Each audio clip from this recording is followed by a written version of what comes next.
Black Goku versus Wang Ling. Shaon Uchiha. হ্যাঁ, আজকে কথা বলবো এই ভাইকে নিয়ে, বিশেষ করে তার অদ্ভুত সকল ভার্সেস ভিডিও নিয়ে।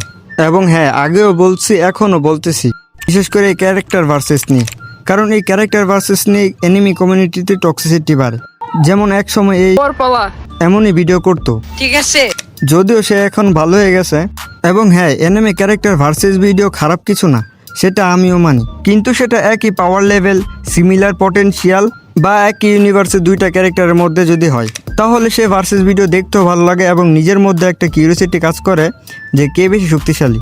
আর বেশি কথা বলার আগে চলো আগে এই শাওন ভাইয়ের একটা ভিডিও দেখে আসি। Madra versus eigen. ভাই এরা দুইজনই অরা ফার্মার। এইখানে তারা নিজেরা নিজেদের অ্যানিমেতে সেরা। এমনকি তাদের দুইজনই হলো best villain in the anime. এদের মধ্যে ভার্সেস হলে নো ডাউট মাদারা অনেক বেশি পাওয়ারফুল, তার আইকিউ অনেক ফাস্ট, এমনকি 80,000 শিনোবিও তার কাছে কিছু না। কিন্তু আইজেন, যে কিনা ব্লিচ অ্যানিমের মেন ক্যারেক্টারের জন্ম থেকে মৃত্যু পর্যন্ত সবই তার প্ল্যান। কে কার সাথে ফাইট করবে তাও তার প্ল্যান, ফিউচারে কি হবে তাও তার প্ল্যান। তাই তো সে বলতো everything is part of my plan. So Madara থেকে আইজেন এগিয়ে থাকে। ভাই ও এখানে ক্যারেক্টার ভার্সেস ভিডিও বানাইতেছে, বাট উইদাউট এক্সপ্লেনেশন। মানে এখানে আইজেন কেন উইন হলো তার কারণ কি ওই কিছুই বললো না। আর এটা তো শুরু, ওর নেক্সট ভিডিওতে দেখা যাক, তারপর আমি কিছু কথা বলি। Hashirama versus Boruto. এখানে হাসিরামা যাকে বলা হয় গড অফ শিনোবি, অন্যদিকে আছে বরুটো যাকে বলা হয় দ্য লাস্ট শিনোবি। এখন পাওয়ারের দিক দিয়ে Hashirama no doubt god like character, but Boruto মাঙ্গাতে পুরাই গড লেভেলে চলে গেছে। তার পাওয়ার আর স্পিড এখন নারুটো ওয়ার্ল্ডে সবাইকে ছাড়িয়ে গেছে। সো বরুটো উইন হবে। আর এখানে এই ভিডিওটা দেখার পর তোমরা কি বুঝতে পারলা?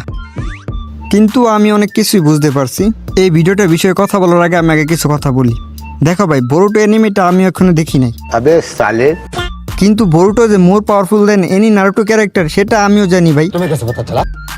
এবং ওই বললো মানগার্মিতে বরুটোর স্পিড অনেক বেশি, কিন্তু বরুটো কেন উইন হলো, কি কারণে, ওর কি অ্যাবিলিটি আছে সেটা তো বল ভাই। ভাই আমি একটা কথা বলি, পাওয়ার এন্ড স্পিড দিয়ে সবকিছু হয় না। আর ওই ভিডিওতে দেখো কি বলছে, বর্তমানে অ্যানিমে কমিউনিটিতে কিছু পোলাপান আছে ওভার স্মার্ট, মানে ভাই কিছু বুঝুক বা না বুঝুক একটা কথাই বলে, ভাই আপনি কি টিকটকে অ্যানিমে দেখেন? না হলে বলে নতুন নতুন অ্যানিমে দেখে মনে হয়, মানে কি লেভেলের বোধাই হলে এগুলো বলে। ভাই তোর এই কয়েকটা ভিডিও দেখে আমি বুঝতে পারলাম তুই বেশি ওভার স্মার্ট এবং টিকটক থেকে অ্যানিমে এক্সপ্রেশন দেখছস। কারণ একটা ক্যারেক্টার ভার্সেস ব্যাটেলে কোন ক্যারেক্টারে জিতার চান্স বা পার্সেন্টেজ বেশি সেটাও দেখতে হয়। আর ফাইটে সবসময় পাওয়ার দিয়ে কিছু হয় না, ব্যাটেল আইকিউ লাগে। আর সবশেষে সব দিক দিয়ে বিবেচনা করে একটা উইনার চুজ করতে হয়। আর সর্বশেষে শাওন ভাই তোমাকে কি আর বলবো। ওকে ভাই, আজকের জন্য এতটুকুই, দেখা হচ্ছে নেক্সট ভিডিওতে।